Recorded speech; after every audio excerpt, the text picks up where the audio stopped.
The snowstorm had been brewing all day, the air thick with icy gusts and the sky blanketed in ominous white haze. I stood at the train station, my breath misting in the freezing air, watching the last train of the season slowly pull away. I waved, half-heartedly hoping it would stop, but the train's lights flickered for a moment and disappeared into the white abyss. I looked at my watch. 7:30 p.m. I was stuck. The next train wouldn't come until March, and the station was as remote as it could get. The station itself, an old wooden structure that had once been bustling with passengers, was now quiet and eerily still.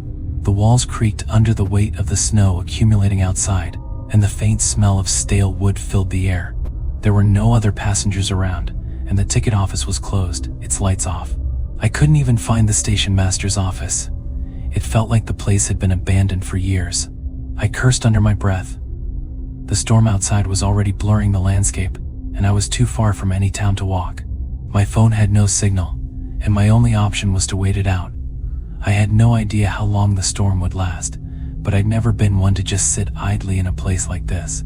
Yet, as the minutes ticked by, my annoyance began to fade, replaced by something darker and gnawing feeling that I wasn't alone. At first, it was just a fleeting shadow, a glimpse of movement in the corner of my eye. I dismissed it as nothing, the result of too many hours of travel and fatigue. But when it happened again, I froze. A figure tall, wrapped in a heavy coat, just standing on the edge of the platform, staring into the storm. I blinked, and the figure was gone. I stepped forward cautiously, heart racing in my chest. The platform was empty. I returned to the warmth of the station, but the feeling of being watched intensified.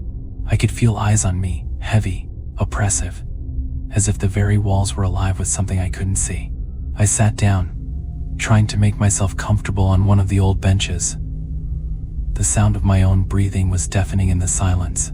I must have nodded off for a while, because the next thing I knew, the faint sounds of footsteps echoed in the distance. I shot up, my heart racing again. Was someone else here? I quickly stood up and walked to the door. There, in the dim light, I saw something that made my blood run cold.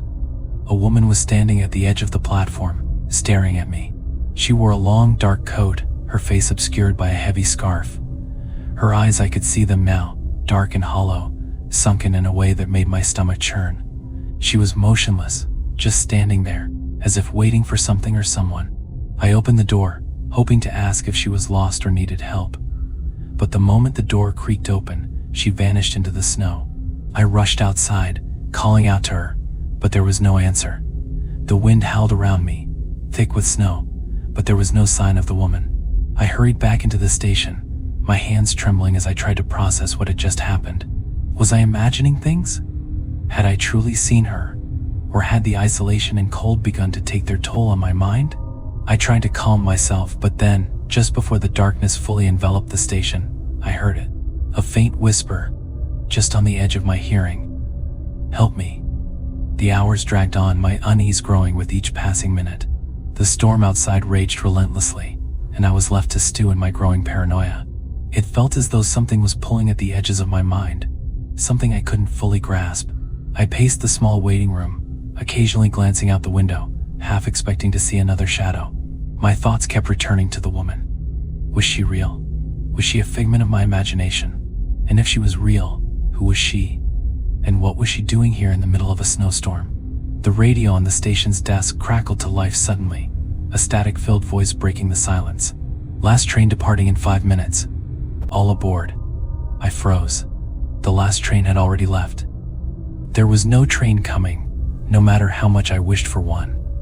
I glanced at the clock, 8:45 p.m. The station was empty, and yet that voice kept repeating. Last train departing in 5 minutes. All aboard. I rushed to the door, my heart pounding, hoping to see something that would reassure me. And there it was, a faint light at the end of the platform. The sound of an approaching train. It was impossibly close, emerging from the blizzard like some phantom apparition. The whistle blew, echoing through the cold, and then I saw the train, gleaming faintly in the snowstorm, gliding smoothly towards the station. But something was wrong. The train wasn't like the one I had seen earlier. It was old-fashioned, almost ghostly, with faded paint and cracked windows.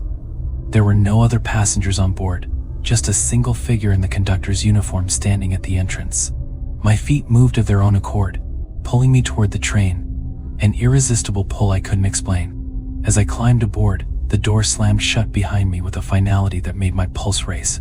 The inside of the train was just as eerie. The seats were covered in dust, the air thick with the smell of decay. The lights flickered overhead, casting strange shadows across the walls. But the most unsettling part was the silence. There was no one else on the train. No other passengers. Just me and the conductor. I looked around, trying to get my bearings, but I couldn't see any exit. The train seemed to stretch on forever, a never-ending corridor of emptiness. And then, I heard the faint sound of footsteps again, the unmistakable sound of someone walking down the aisle. I turned sharply, expecting to see someone there, but there was no one. The air grew colder, the temperature dropping as if we were descending into the very heart of the storm. And then, out of the corner of my eye, I saw her again. The woman from the platform. She was standing at the far end of the train, staring at me with those hollow eyes. I couldn't move, couldn't breathe. The train lurched forward, and I was thrown back into my seat. The walls seemed to close in around me as the woman began to approach, her feet barely touching the floor.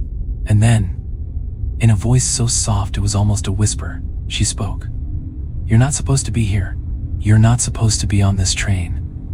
The train hurtled through the snowstorm, the world outside swallowed whole by the blizzard. Inside, I was trapped in a nightmare. The woman was getting closer now, her feet barely making a sound as she moved through the aisles. Her eyes never left me, and I felt a cold dread wash over me. The conductor remained silent, never acknowledging the strange occurrence. I could feel the tension building in the air, like something terrible was just on the verge of happening. The temperature continued to drop, and I shivered violently, my breath coming out in visible puffs. "Why are you here?" she asked, her voice cutting through the stillness like a knife. "Why did you board this train?" I opened my mouth to speak, but no words came. I was paralyzed with fear, unable to explain, or even think clearly. The train seemed to be moving faster now, its wheels screeching on the tracks as if it were trying to escape something. But escape was impossible. "You're already dead," the woman whispered, stepping closer. "You just don't know it yet." Suddenly the train jolted, the lights flickering wildly before going completely out. I was plunged into darkness, and the air turned even colder. I could feel her standing right beside me, her cold breath on my face. "Welcome to the last ride," she murmured. When I woke up, it was silent. The train had stopped moving, and the air was thick with an oppressive stillness. I stood up slowly, my body aching as though I had been lying still for years. I was in the middle of a vast, snow-covered field, the train station looming ahead in the distance, just as I had left it hours before. I stumbled off the train, my legs unsteady, and saw the woman again. She was standing in the distance, watching me. She didn't speak, just stared. I ran toward the station, but when I entered, it was like nothing had changed. Everything was exactly as it had been when I first arrived. The same empty ticket counter, the same abandoned waiting area. And then I heard the voice again, the radio crackling to life. The same message repeating.